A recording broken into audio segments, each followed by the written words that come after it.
Hello, പാൽ കൊഴുക്കട്ടയുടെ recipe ഒന്ന് കണ്ടു നോക്കിയാലോ. ഇതൊരു ട്രഡീഷണൽ റെസിപ്പിയാണ്. തേങ്ങാപ്പാലിലാണ് ഇത് പ്രിപ്പയർ ചെയ്യുന്നത്. മധുരം ചേർത്തും ചേർക്കാതെയും പ്രിപ്പയർ ചെയ്യാൻ പറ്റും. അപ്പോൾ നമുക്കൊന്ന് കണ്ടു നോക്കിയാലോ. ഞാൻ ഇവിടെ എടുത്തേക്കുന്ന അപ്പം ഇടിയപ്പം പൊടിയാണ്, റോസ്റ്റഡ് റൈസ് ഫ്ലോർ. 3/4 കപ്പാണ് ഞാൻ എടുത്തേക്കുന്നത്. ഒരു ചെറിയ ക്വാണ്ടിറ്റിയാണ് ഞാനിവിടെ കാണിക്കുന്നത്. ഇപ്പോൾ റോസ്റ്റഡ് റൈസ് ഫ്ലോർ ആണെങ്കിലും നമ്മളിത് ചെറുതായി ഒന്ന് വറുത്തെടുക്കുന്നത് എപ്പോഴും നല്ലതായിരിക്കും, അല്ലെങ്കിൽ ഒത്തിരി സോഫ്റ്റായി പോകും. ഒത്തിരി വറുക്കേണ്ട ആവശ്യമില്ല. ഒരു അരി വറുത്തതിൻ്റെ ഒരു മണം വരും. ആ ഒരു മണം വരുന്ന സ്റ്റേജിൽ നമുക്ക് ഓഫ് ചെയ്യാം. ചെറിയൊരു തരിതരിപ്പുണ്ടാവും, നമുക്ക് മാറ്റി വെക്കാം.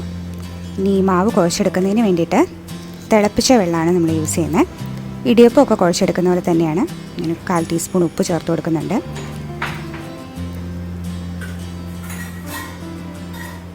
മുക്കാൽ കപ്പ് അരിപ്പൊടിക്ക് എനിക്ക് ആവശ്യമായി വന്നത് ഒരു 3/4 മുതൽ 1 കപ്പ് വരെ തിളപ്പിച്ച വെള്ളമാണ്. ചൂടോടുകൂടി തന്നെ ആഡ് ചെയ്ത് കൊടുക്കാം. നിങ്ങളുടെ അരിപ്പൊടി അനുസരിച്ചിട്ട്, ബ്രാൻഡ് അനുസരിച്ചിട്ട് വെള്ളത്തിൻ്റെ അളവ് കുറയോ കൂടുകയൊക്കെ ചെയ്യും. അപ്പം കുറച്ച് വീതം ആഡ് ചെയ്ത് കൊടുത്ത് വേണം കുഴച്ചെടുക്കാൻ. കൂടി പോകാണ്ട് നോക്കണം. ഇടിയപ്പത്തിന് കുഴയ്ക്കുന്ന പോലെ തന്നെയാണ്. വളരെ സോഫ്റ്റ് ആയിട്ടുള്ളൊരു ഡോ ആണ്.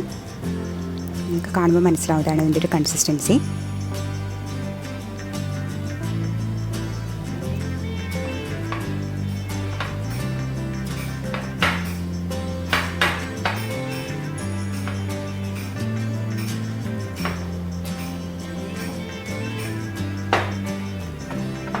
നമുക്കിത് ചെറിയ ഉരുളകളായിട്ട് ഉരുട്ടിയെടുക്കേണ്ടതുണ്ട്. കുഞ്ഞു കുഞ്ഞു ബോൾസായിട്ടാണ് ഞാനിവിടെ ഉണ്ടാക്കുന്നത്. അപ്പം അതിനായിട്ട് എടുത്ത് വെച്ചേക്കുന്ന പാത്രത്തിൽ കുറച്ച് അരിപ്പൊടി ഒന്ന് തൂവി കൊടുക്കണം, അല്ലെങ്കിൽ ഈ ബോൾസ് എല്ലാം തമ്മിൽ ഒട്ടിപ്പിടിക്കാനുള്ള ചാൻസ് ഉണ്ട്. അപ്പം ഇതുപോലെ ഉള്ളം കയ്യിൽ ചെറുതായി ഉരുട്ടി നമുക്ക് ഇതുപോലെ ആഡ് ചെയ്ത് കൊടുക്കണം.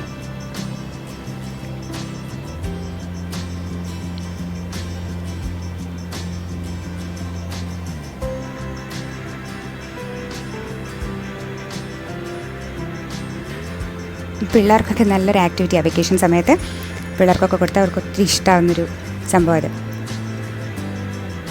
നമുക്കിതിന് കുക്ക് ചെയ്യുന്നത് എങ്ങനെയാണെന്ന് നോക്കാം. തേങ്ങാപ്പാലിലാണ് കുക്ക് ചെയ്തെടുക്കേണ്ടത്. അപ്പോൾ അതിൻ്റെ അളവ് ഞാൻ പറയാം.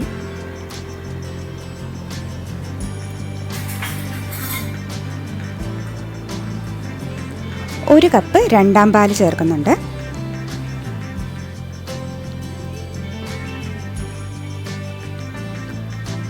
അര കപ്പ് 3ാം പാലും ചേർത്ത് കൊടുക്കുന്നുണ്ട്.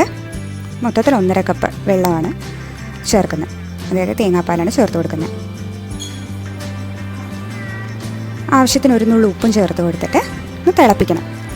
തിളച്ചതിന് ശേഷം മാത്രമേ ബോൾസ് ആഡ് ചെയ്ത് കൊടുക്കാവുള്ളൂ, ഇല്ലെങ്കിൽ അത് കലങ്ങി പോകാനുള്ള ചാൻസ് കൂടുതലാണ്. നമുക്കിപ്പോൾ തിളച്ചിട്ടുണ്ട്. ബോൾസ് ഇതിലേക്ക് ആഡ് ചെയ്ത് കൊടുക്കാം.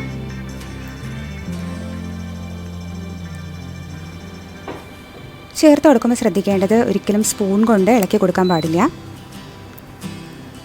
കുക്കാവുന്നത് വരെ സ്പൂൺ കൊണ്ട് ഇളക്കുന്നത് നല്ലതല്ല. അപ്പോൾ അങ്ങനെ ഇളക്കുവാണെങ്കിൽ കലങ്ങിപ്പോവും.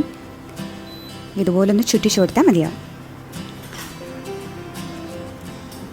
ഷുഗർ ചേർത്ത് കൊടുക്കാം.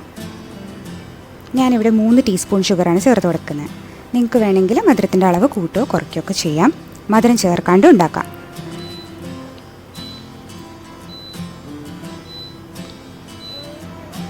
പെട്ടെന്ന് തന്നെ കുക്ക് ചെയ്ത് കിട്ടും. കുക്കായെന്ന് നോക്കാനായിട്ട് ഇതുപോലെ എടുത്തിട്ട് ഒന്ന് 2ആയിട്ട് മുറിച്ച് നോക്കുമോ കഴിച്ച് നോക്കുകയൊക്കെ ചെയ്യുമ്പോൾ നമുക്ക് ഒരു കൺസിസ്റ്റൻസി മനസ്സിലാവും. നല്ലോണം കുക്കായിട്ടുണ്ട്. ഫൈനലായിട്ട് അര കപ്പ് 1ാം പാൽ ചേർത്ത് കൊടുക്കുകയാണ്. 1ാം പാൽ ചേർത്ത് കൊടുത്താൽ ഒത്തിരി തിളയ്ക്കേണ്ട ആവശ്യമില്ല. ഒരു 30 സെക്കൻഡൊക്കെ ഒരു തിള വന്നാൽ മതിയാവും.